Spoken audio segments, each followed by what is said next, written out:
Polícia Militar prende 2 homens e apreende um menor que invadiram um comércio no centro de Santos e fizeram os funcionários como reféns. O assalto foi nesta loja, na rua Frei Gaspar. Eram 2 homens e um menor de idade. Armados com uma pistola .40, eles invadiram a loja e dominaram os 3 funcionários que viraram reféns. Enquanto roubavam produtos esportivos, eles fizeram várias ameaças. O drama das vítimas durou mais ou menos meia hora. Alguém que passava aqui perto chamou a polícia militar, que agiu rápido. Prendeu os 2 homens e apreendeu um menor de 16 anos. Esta foi a arma usada na tentativa de assalto. A PM recuperou o material roubado. O caso foi registrado na Delegacia da Infância e Juventude de Santos.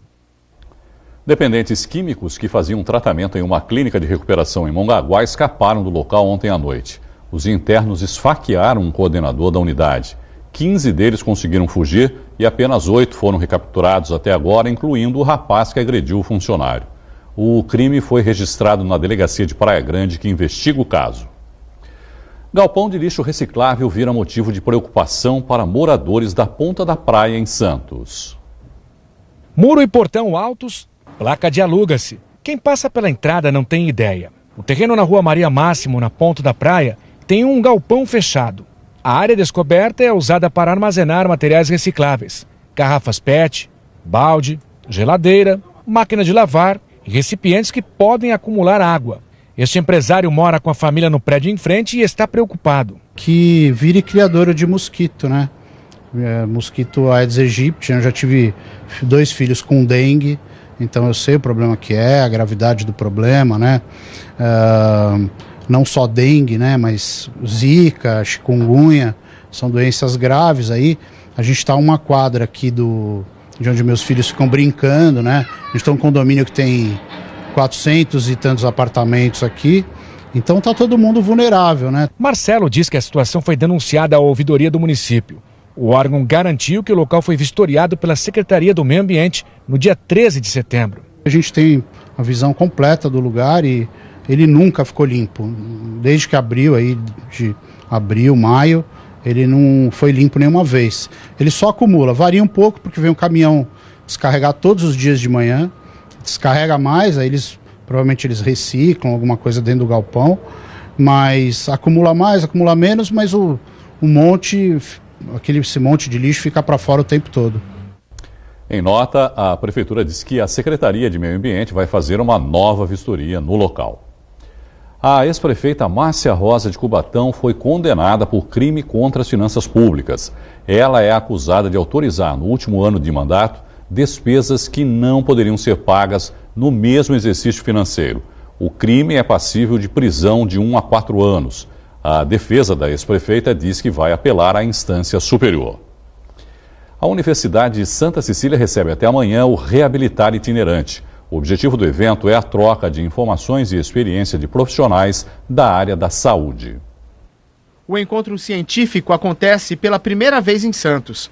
Médicos, fisioterapeutas e técnicos em reabilitação física se reuniram na Universidade de Santa Cecília para discutir soluções e inovações tecnológicas, além de falar sobre o atendimento a pessoas com mobilidade reduzida. O dia começou com a palestra do supervisor do Centro de Referência de Amputados da Unisanta, que falou sobre o raciocínio clínico de pacientes. O Reabilitar é um encontro científico que acontece há 10 anos. O objetivo é mostrar o que é de novo em tecnologia, trocar informações e, é claro, promover cada vez mais a qualidade de vida de pacientes. O objetivo nosso não é de dar aula, e sim interagir com esse público, interagir com as equipes multidisciplinares, os médicos, os terapeutas, os fisioterapeutas, com o objetivo de chegar nesses 2 dias, no final desses 2 dias de trabalho, com a sensação que nós vamos poder ajudar mais a pessoa com deficiência. E enquanto a população da Baixada Santista espera pela prometida ponte entre Santos e Guarujá, continua enfrentando os problemas resultantes de um transporte que não é o ideal. A chuva e a força da maré prejudicaram hoje a travessia de balsas entre as 2 cidades. A Dersa aumentou o número de embarcações de 5 para 7 por volta das 8 horas da manhã, mas ainda assim houve lentidão. Quem precisou utilizar o serviço teve que esperar por volta de 45 minutos do lado de Santos e por 1 hora em Guarujá. Quinta-feira é dia de falar sobre o Porto. Eu recebo hoje o professor da Unisanta, Adilson Gonçalves. Professor, boa noite, obrigado, viu? Boa noite, Irineu, boa noite aos telespectadores, é um prazer estar aqui com vocês. Professor, no domingo a gente vai ter a decisão, né, nas urnas dos futuros governantes do país e também do estado de São Paulo. Me parece que essa foi uma campanha sem muitas propostas, sem apresentar muitos propostas para tentar melhorar o país, né? Os projetos de governo, os planos de governo também não foram muito discutidos, o que é lamentável de alguma maneira. E o assunto Porto, então, acho que ninguém chegou a tocar nesse assunto, pelo menos pelo que eu acompanhei, eu não cheguei a ver ninguém falando do assunto Porto. E aqui em Santos é muito importante para a gente esse assunto especificamente do Porto. Dentro disso que se tem visto aí do que está colocado, qual é a perspectiva, independente de quem seja o governante do país e do estado, para o nosso Porto, professor? Bom, inicialmente vai ser preciso juntar os pedaços, aglutinar novamente os brasileiros para poderem pensar como um povo, um país só. Vai ser um trabalho grande e qualquer um dos que seja eleito vai ter que ter. No âmbito específico da questão portuária, o importante é que cada um deles tenha em mente que Porto é uma questão de Estado, não é uma questão partidária, não é uma questão política. 95% do comércio exterior do Brasil passa pelo sistema portuário, e assim também é no mundo. E no caso específico do estado de São Paulo, mais industrializado do Brasil, e pela Interlândia, pelos estados que contribuem com cargas e recebem cargas do Porto de Santos, a gente tem mais de 50% do PIB brasileiro. E nós temos aqui exportações de em torno de 1/4 das exportações brasileiras passando pelo Porto de Santos. O sistema portuário brasileiro está em processo de desenvolvimento, embora ainda cerceado, principalmente pela Lei 12.815, que criou uma série de entraves ao desenvolvimento dos portos, principalmente pelo fato de ter tirado o caráter deliberativo dos conselhos de autoridade portuária, que no caso de Santos foi um tremendo retrocesso.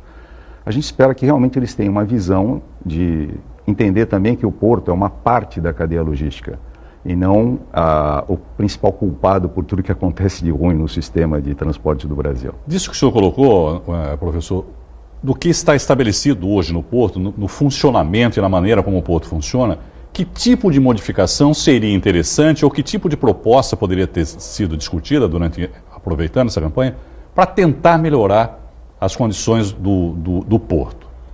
Bom, no que diz respeito, né, à carga, a trabalho, a tudo. A gente, apesar de todas as dificuldades econômicas, da instabilidade jurídica, política, regulatória e de toda a burocracia que envolve projetos e licenciamentos de novas atividades na área do porto, a gente está vendo que estão existindo investimentos, ou seja, iniciativa privada, apesar de todos esses problemas, ainda acredita que o porto possa se desenvolver. Que é a única também que hoje tem condições de fazer algum tipo de investimento, né, professor? Exatamente. Porque o governo brasileiro está sem nenhum poder econômico de investimento. Então, mas como eu estava falando para você, o porto ele é uma parte da cadeia logística. Então, não adianta nada eu ter um porto super eficiente se eu não tiver estradas adequadas, ferrovia. Ou seja, é preciso mexer na matriz de transporte do Brasil. Nós já temos aqui vislumbrando a possibilidade de trabalhar com hidrovias no Porto de Santos. Existem projetos que são função das renovações dos contratos, que aumentam a capacidade das ferrovias que vão ter acesso ao Porto de Santos. Então, alguns investimentos estão feitos e precisam ser feitos e vão partir da iniciativa privada. Se bem que a gente poderia também ter um aporte de dinheiro do governo federal, já que a gente tem esse dinheiro para mandar para o exterior, né? Poderia estar sendo aplicado aqui no Brasil e não lá fora. Inclusive, como já teve casos até de aplicações feitas em portos que poderiam ser concorrentes de outros países, e que poderiam ser concorrentes dos portos brasileiros. A regionalização é a melhor solução para o porto? Eu prefiro utilizar a expressão descentralização. Por quê? A regionalização ela tem alguns aspectos jurídicos aí que podem ser questionados. Já a descentralização é uma decisão teoricamente mais fácil de ser tomada. Recentemente nós tivemos um evento, o Santos Export, e lá foi colocada essa possibilidade de que o governo do estado fizesse uma solicitação para que o porto fosse estadualizado. Qual a diferença aí, professor, de regionalização e descentralização? A gente volta para a Lei 12.815, que é a nova lei dos portos. Essa centralização é hoje porque o porto é aqui na nossa região e as decisões são tomadas no Distrito Federal. Por conta dessa lei que eu acabei de citar. Então, o que acontece? Toda a decisão do sistema portuário brasileiro é tomada em Brasília. Então, questões como dragagem, questões como investimentos, por exemplo, hoje... Que tiram agilidade, né? Sim, e o Porto de Santos, hoje, a administração do Porto de Santos, ela praticamente foi reduzida à condição de zeladoria, tá? Então, O ideal seria, como acontece em outros portos, e às vezes vem delegações aqui para Santos, eles ficam pensando que vão conversar com a prefeitura, por exemplo, que vão conversar com o porto e vão fechar negócios. Não, primeiro, porque a cidade não participa, as cidades Santos e Guarujá não participam da administração do porto. E a própria autoridade portuária não tem autonomia. O que é um pouco incompreensível, não é, professor? Quer dizer, isso vai o governo local não tem nenhum tipo de participação no porto. Isso vai na contramão de tudo que acontece no mundo. Os principais portos ocidentais, todos eles têm administração local. E tem uma participação muito intensa, tanto das administrações municipais e estaduais, como também da iniciativa privada. Então, se a gente pegar os dois exemplos mais comuns que a gente usa, Antuérpia e Rotterdam, são portos que são portos com administração local e funcionam muito bem. Existem características que são próprias aqui dos brasileiros, professor, do Brasil, e que de alguma forma interferem na produtividade dos portos? O que a gente pode pensar nesse sentido é que nós começamos um pouco tarde no processo de modernização. E quando nós começamos no processo de modernização, houve obviamente um impacto socioeconômico. Então houve uma significativa redução de postos de trabalho no porto, isso a partir da legislação de 1993, houve investimentos, esses investimentos levaram a uma maior participação de equipamentos, de automatização dos trabalhos e, obviamente, houve redução de postos de trabalho. Que é inevitável em todos os setores, né, professor? Quer dizer, essa mecanização, esse desenvolvimento é um pouco inevitável, não é? Só que aí entra o grande desafio do setor público, do setor privado, que é permitir que haja uma transição nesse processo. Então, não é preparação dessa mão de obra, na verdade, para novas funções também, não é, professor? E a gente tem uma situação... Porque às vezes você fecha uma função aqui, mas abre uma função nova, mas aí cabe também ao poder público dar treinamento, né? Por exemplo, hoje aqui em Santos, ligado à questão portuária, foi instituído pela Prefeitura de Santos e quem a coordena é a CODESP, existe a Fundação Centro de Excelência Portuária, a Fundação Senep. E, além disso, nós temos uma série de outras entidades aqui que estão preparadas para treinar esse pessoal. Então, vocês têm entidades públicas, privadas, ligadas, inclusive, ao Sistema S, que treinam esse pessoal. E aí entra uma outra questão que está sendo discutida agora, que é a questão de criação do Sistema S portuário. Hoje, por exemplo, a maioria dos terminais, aliás, todos os terminais, eles recolhem uma determinada parcela dos seus rendimentos e destinam a cerca de 2.000% a esse tipo de atividade, ou seja, a formação de pessoal, mais ou menos como acontece com o Senai, Senat e o... Que é o Sistema S. Isso. E a ideia é criar um portuário, ou seja, esse dinheiro, em vez de ele ficar lá, hoje ele é administrado pela Marinha, ele fica até contingenciado, ou seja, dependendo da situação, o governo federal pode pegar o dinheiro desse fundo e aplicar em outras atividades. O dinheiro está aí, ninguém está usando, eu vou usar. A hora que você tiver um Sistema S portuário, esse dinheiro vai para o Sistema S e vai ser gerido dentro do âmbito da área portuária. Agora, o senhor é coordenador de um grupo de estudos sobre a colaboração entre porto e cidade. Como é que funciona esse grupo, professor? Bom, na verdade, o nome dele é um pouquinho mais longo, é Núcleo de Estudos Portuários, Marítimos e Territoriais. Então, basicamente, a gente trabalha com os cursos de Engenharia e Arquitetura e nós já tivemos vários trabalhos desenvolvidos pensando em, eventualmente, uma modernização, uma atualização de terminal turístico de passageiros, a questão dos transportes ferroviários, questão do transporte hidroviário. Atualmente tem um grupo que está estudando porto offshore. Agora, no âmbito específico da relação porto-cidade,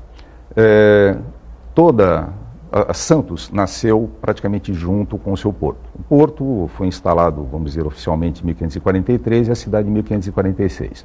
Então, a partir daí, todo o desenvolvimento da cidade, pode-se dizer que do estado de São Paulo e posteriormente do próprio Brasil, foi a partir desse porto.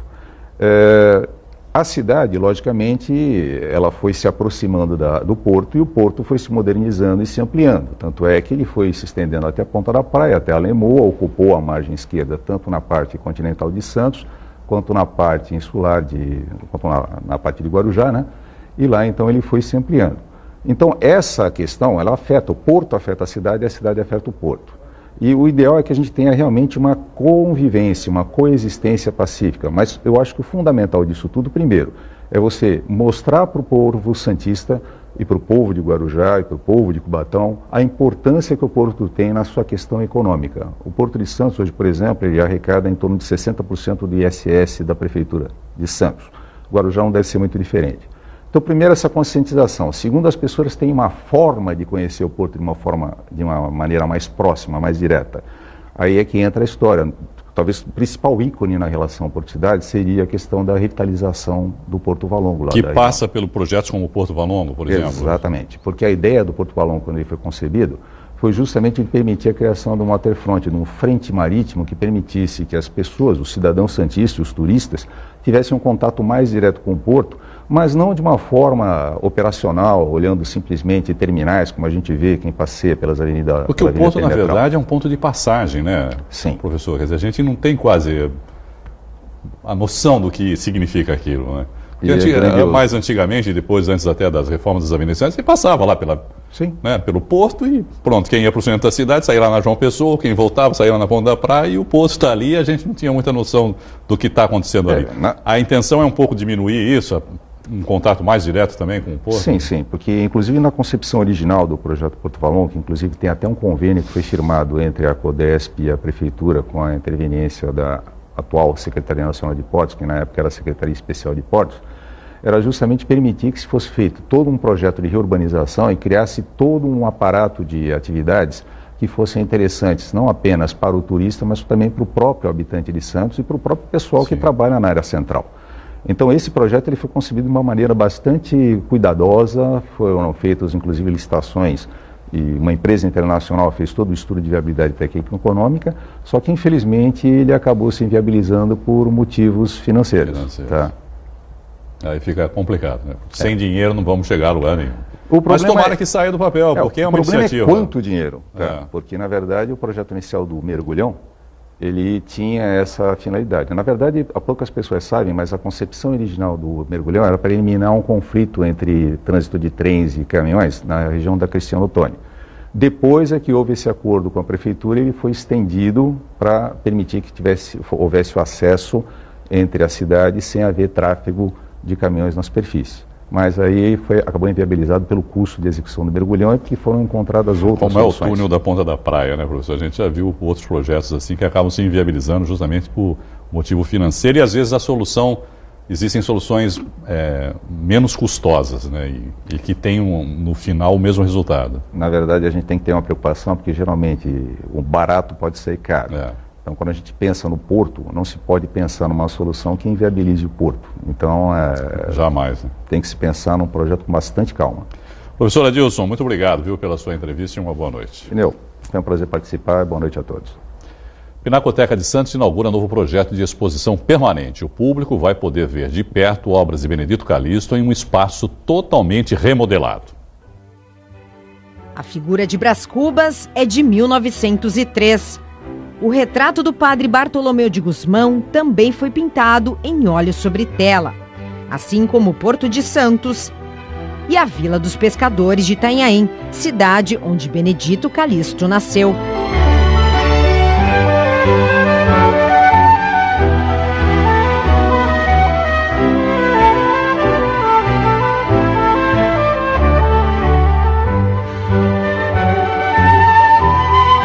Já os 16 desenhos de nu artístico em carvão sobre papel.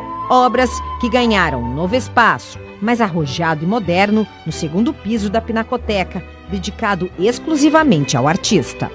O grande momento que nós estamos vivendo agora é que nós estamos areando a capacidade da Pinacoteca com uma exposição perene totalmente moderna para atingir o jovem. Essa é a ideia da Pinacoteca. Então a tradição está no casarão e não temos dúvida de que Calixto foi um homem além do seu tempo.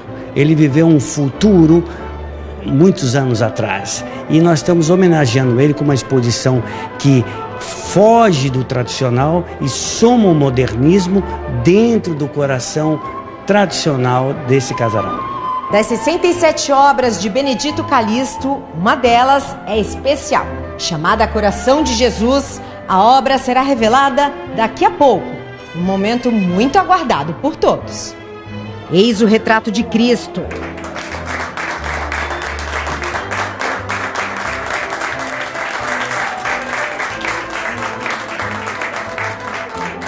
A imagem encantou o público, que fez questão de tirar fotos e selfies. No momento que ele fez isso, ele realmente estava espirituoso. Hoje é uma noite especial porque tem todo o segundo andar de novidade. O coração de Jesus ficará exposto na sala que leva o nome de Terezinha Maria Calçada Bastos, em homenagem à ex-presidente da Fundação, que morreu em maio deste ano.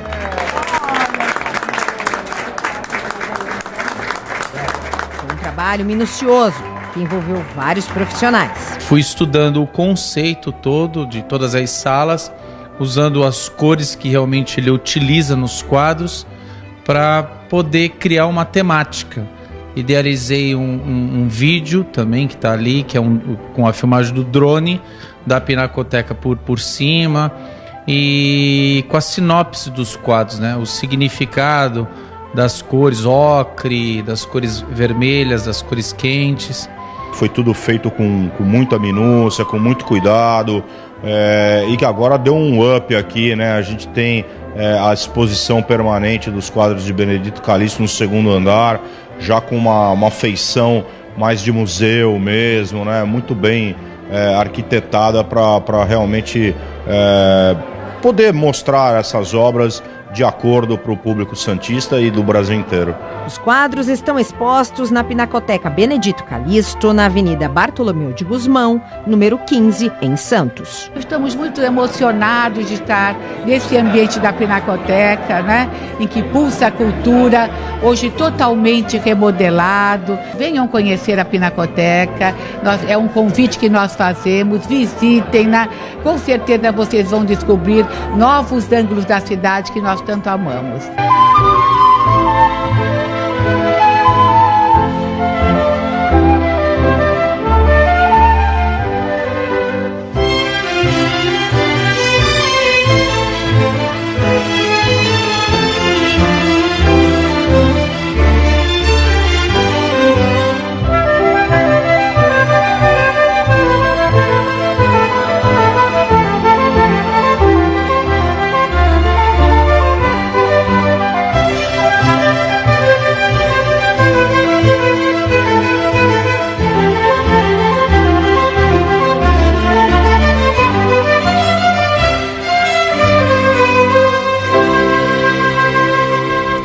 A Pinacoteca Benedito Calixto funciona de terça a domingo, das 9 da manhã até às 6 da tarde. E uma última informação, pesquisa Datafolha divulgada agora há pouco mostra a queda de 6 pontos percentuais na diferença entre Bolsonaro e Haddad. O candidato do PSL aparece com 56% das intenções de voto.